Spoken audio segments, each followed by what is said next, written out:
கர்த்தருடைய நாமம் மகிமைப்படுவதாக. ஆண்டவராக இயேசு கிறிஸ்துவனுடைய இனிய நாமத்தினாலே அன்பின் வாழ்த்துக்கள். இன்றைக்கு காலை வேளை தியானத்திற்காக நாம் தெரிந்து கொண்ட வேதாகம பகுதி 34வது சங்கீதம், அதனுடைய முதல் 4 வசனங்கள். அந்த சங்கீதத்திற்கு மேலே இருக்கக்கூடிய தலைப்பையும் வாசித்து விட்டு நான் இந்த வசனங்களை வாசிக்கிறேன்.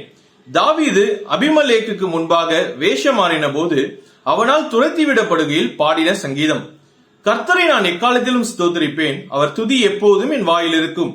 கர்த்தருக்குள் என் ஆத்துமா மேன்மை பாராட்டும், சிறுமைப்பட்டவர்கள் அதை கேட்டு மகிழ்வார்கள்.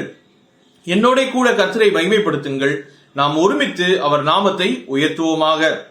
நான் கர்த்தரை தேடினேன், அவர் எனக்கு செவி கொடுத்து என்னுடைய எல்லா பயத்துக்கும் என்னை நீங்களாக்கிவிட்டார் என்று சொல்லி நாம் வாசிக்கிறோம். இந்த சங்கீதத்தை தாவீது எழுதின சமயத்திலே தாவீதினுடைய வாழ்க்கை மிகவும் மோசமான ஒரு சூழ்நிலைக்குள்ளாக இருந்தது. தாவீது கோலியாத்தை கொன்று போட்டார்.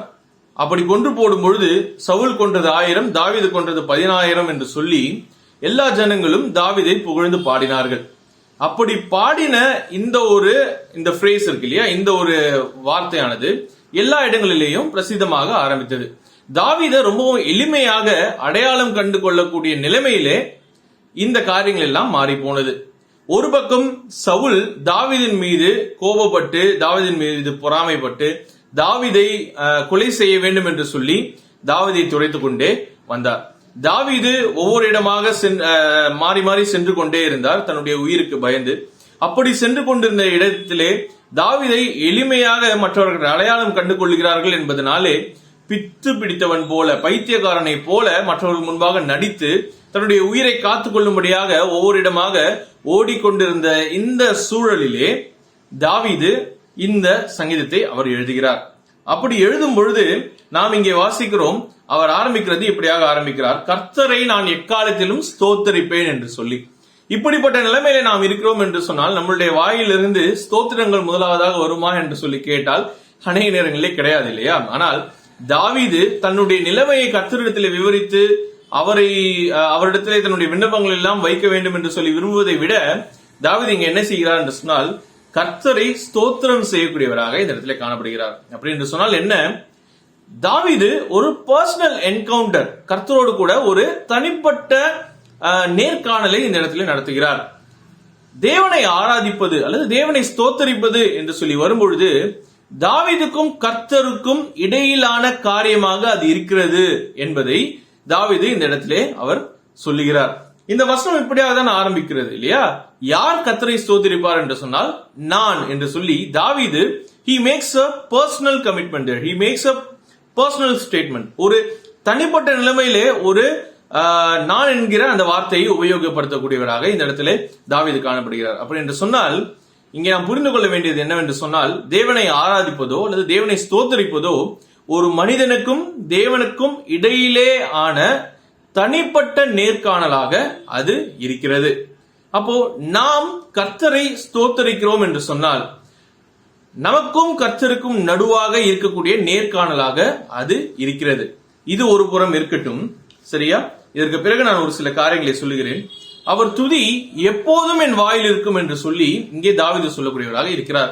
அப்படி என்று சொன்னா 24 மணி நேரமும் கர்த்தரை துதித்துக் கொண்டே இருக்கிறது, அப்படி அதனுடைய அர்த்தம் அல்ல.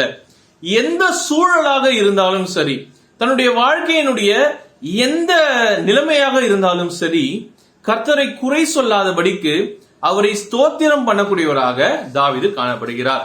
இப்ப நம்ம முதலாவது வாக்கியத்தையும் இரண்டாவது வாக்கியத்தையும் நாம் சேர்த்து வைத்து பார்ப்போம். கர்த்தருக்கும் தாவீதுக்கும் நடுவாக ஒரு ஸ்தோத்திர சம்பாஷணை அங்க இருக்கிறது. தாவீது கர்த்தருக்கு நன்றி சொல்லுகிறார், சரியா? ஆனால் எந்த நிலைமையிலே என்று சொன்னால் தன்னுடைய வாழ்க்கையினுடைய மிகவும் மோசமான ஒரு நிலைமையிலே கர்த்தருக்கு ஸ்தோத்திரம் சொல்லக்கூடியவராக தாவீது காணப்படுகிறார். இதுல இருந்து நாம் புரிந்து கொள்ளக்கூடிய விஷயம் என்ன, நமக்கும் கர்த்தருக்கும் இடையாக ஒரு ஆராதனையோ அல்லது ஒரு ஸ்தோத்திரமோ இருக்கும் என்று சொன்னால் அது வெளிப்புறத்திலே இருக்கக்கூடிய எந்த ஒரு காரியமும் அதை அஃபெக்ட் பண்ணக்கூடாது, அதை பாதிக்க கூடாது. நம்ம நிறைய நேரங்களில் கர்த்தருக்கு நன்றி செலுத்துவதை விட்டு விடுகிறோம். இதனால நம்முடைய வாழ்க்கையினுடைய சூழ்நிலைகளை காரணமாக நாம் வைத்து கர்த்தருக்கு நன்றி செலுத்துவதை விட்டு விடுகிறோம். அதை செய்யக்கூடாது என்பதை இந்த வசனம் நமக்கு சொல்லக்கூடியதாக இருக்கிறது. சரியா? எனக்கு பாடுகள் வரும் பொழுது, எனக்கு கஷ்டம் வரும் பொழுது, நான் சரியான மனநிலைமையிலே இல்லாத பொழுது கர்த்தரை ஸ்தோத்தரிப்பதை நான் விட்டு விடுகிறேன். கர்த்தருக்கு ஆராதனை செலுத்துவதை நான் மறந்து விடுகிறேன். கர்த்தருக்கு நன்றி செலுத்துவது என்னுடைய வாயிலிருந்து வருகிறதில்லை. அப்போ அதை நான் செய்யக்கூடாது. கர்த்தர் எனக்கு என்னெல்லாம் செய்திருக்கிறார் என்பதை நான் நினைத்து அவருக்கு எப்பொழுதும் நன்றி சொல்லக்கூடியவனாக நான் இருக்க வேண்டும். கர்த்தரை முழுவதுமாக புரிந்து கொண்ட ஒரு மனிதனால் மட்டுமே சரியா தன்னுடைய வாழ்க்கையிலே வரக்கூடிய துன்பங்கள் பிரச்சனைகளுக்கு நடுவாக சரியா கர்த்தர் என்ன செய்கிறார், அவர் என்னெல்லாம் நமக்கு செய்திருக்கிறார், இது எவ்வளவு நன்மையாக முடியும் என்பதை நினைத்து பார்த்து கர்த்தருக்கு நன்றி செலுத்த முடியும். சரியா? அப்போ ஆபிரகாமுடைய வாழ்க்கையில கூட நாம் பார்க்கும் பொழுது ஆபிரகாம் நம்ம அந்த எபிரேயருடைய புத்தகத்திலே நாம் வாசிக்கும் பொழுது விசுவாசத்தினாலே ஆபிரகாம் சில காரியங்களாம் செய்துவிட்டு தான் சுதந்திரமாக பெறப்போகிற அந்த தேசத்திற்காக அவர் என்ன செய்கிறார்? கர்த்தருக்கு நன்றி செலுத்துகிறார். இன்னும் பெறவில்லை, ஆனால் கர்த்தருக்கு நன்றி செலுத்துகிறார். அப்போ கர்த்தரை முழுவதுமாக புரிந்து கொண்ட ஒரு நபரால் மட்டுமே தன்னுடைய எதிர்காலம் கர்த்தருடைய கையில் இருக்கும் பொழுது அது எவ்வளமாய் முடியும் என்பதை நினைத்து பார்த்து கர்த்தருக்கு நன்றி செலுத்த முடியும். நாம் நம்முடைய வாழ்க்கையிலே அப்படிப்பட்டவர்களாக இருக்க வேண்டியது அவசியமாக இருக்கிறது. 2வது 3வது வசனத்திலே நாம் வாசிக்கும் பொழுது நாம் கர்த்தரை ஸ்தோத்திரம் செய்கிறோம் என்று சொன்னால் நம்முடைய மேன்மையை சொல்லி அல்ல, ஆனால் நம்முடைய ஆத்மாவுக்கு கர்த்தர் பாராட்டின காரியங்கள் என்ன என்பதை நாம் நினைத்து பார்த்து நம்முடைய ஆத்மா அதை குறித்து மேன்மை பாராட்ட வேண்டும். நம்மோடு கூட சிறுமைப்பட்டவர்கள் மகிழ்வார்கள், நம்மோடு கூட மற்ற ஜனங்களும் சேர்ந்து கர்த்தரை மகிமைப்படுத்துவார்கள், ஒருமித்து அவருடைய நாமத்தை உயர்த்துவார்கள் என்று சொல்லி இந்த இடத்திலே சொல்லப்பட்டிருக்கிறது. அப்போ உண்மையான ஸ்தோத்திரம் அல்லது உண்மையான ஆராதனை இருக்கும் என்று சொன்னால் நம்மோடு கூட மற்றவர்களும் சேர்ந்து கொள்வார்கள். 4வது வசனம் மிகவும் முக்கியம். அங்கே நாம் என்ன வாசிக்கிறோம்?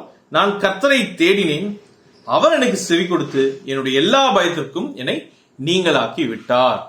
தாவீது கர்த்தரை நோக்கி கூப்பிட்ட பொழுது கர்த்தர் என்ன செய்தார் என்று சொன்னால் தாவீதினுடைய பயத்தை அவர் நீக்கிவிட்டார். அவனுடைய பயத்திற்கு அவனை நீங்களாக்கி ரட்சித்தார். இல்லையா? நாமும் கர்த்தரை நோக்கி ஒரு காலத்திலே கூப்பிட்டோம். எப்பொழுது? நாம் ரட்சிக்கப்பட்ட பொழுது.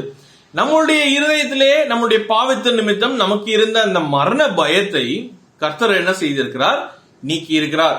நாம் எபிரேயரிலே வாசிக்கும் பொழுது ஜீவ காலம் எல்லாம் மரண பயத்திலே இருந்த இந்த மனிதனை அவர் மீட்டெடுத்திருக்கிறார். அப்போ ஜீவ காலம் எல்லாம் மரண பயத்திலே இருந்த நாம் கர்த்தரை நோக்கி கூப்பிட்ட பொழுது அவர் நமக்கு செவி கொடுத்து நம்முடைய பயத்தை நம்மிடத்திலிருந்து நீக்கி போட்டிருக்கிறார். நம்முடைய பாவத்தை நம்மிடத்திலிருந்து நீக்கி போட்டுகிற அதனாலே நீக்கி போட்டபடினாலே நம்முடைய பயங்களும் நம்முடைய இருதயத்திலிருந்து நீக்கப்பட்டிருக்கிறது. இன்றைக்கு நாம் பயமற்றவர்களாக, மரணத்தை குறித்ததான பயம் இல்லாதவர்களாக நாம் அவருடைய சமூகத்திலே காணப்படுகிறோம். இல்லையா? இதை கர்த்தர் நமக்கும் செய்திருக்கிறார். ஆகையால அதை நாம் நினைத்து கர்த்தருக்கு நன்றி செலுத்த வேண்டியது அவசியமான ஒரு விஷயமாக இருக்கிறது. அதனால நம்முடைய வாழ்க்கையினுடைய சூழல் எதுவாக இருந்தாலும் சரி, அது கஷ்டமோ நஷ்டமோ கண்ணீரோ கவலையோ அல்லது நாம் சந்தோஷத்திலே இருக்கிறோமோ மிகவும் சந்தோஷமா இருக்கிறோமோ எந்த நிலைமையாக வேண்டுமானாலும் இருக்கட்டும், கர்த்தரை ஸ்தோத்தரிப்பது நமக்கும் கர்த்தருக்கும் தனிப்பட்ட நிலைமையிலே இருக்கக்கூடிய ஒரு நேர்காணலாக இருக்கிறது. நாம் கர்த்தரை நன்றாக புரிந்து கொண்டு வைத்திருந்தோம் என்று சொன்னால் எதிர்காலத்திலே கர்த்தருடைய கரங்களிலே நம்முடைய எதிர்காலம் இருக்கிறது என்று சொன்னால் அந்த எதிர்காலத்திலே என்ன கர்த்தர் செய்வார் என்பதை நினைத்து பார்த்து கர்த்தருக்கு நாம் இப்பொழுது ஸ்தோத்திரம் செலுத்துகிறவர்களாக நாம் காணப்படுவோம். அப்படிதான் நாம் காணப்படவும் வேண்டும். ஏனென்று சொன்னால் நம்முடைய மரண பயத்தை அவர் நமக்கு நீக்கி இருக்கிறார். பயத்திற்கு நம்மளை நீங்களாக்கி மீட்டெடுத்திருக்கிறார். இனி நமக்கு பயம் இல்லை.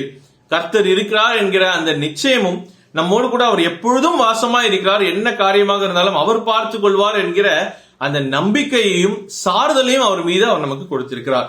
அதை நினைத்து பார்த்து நாம் கர்த்தருக்கு நன்றி செலுத்துவோம். தாவீது சொன்னது போல அவருடைய துதி எப்பொழுதும் நம்முடைய வாயிலே இருக்கட்டும். கர்த்தருடைய நாமம் மாத்திரமே மகிமைப்படுவதாக. ஆமென்.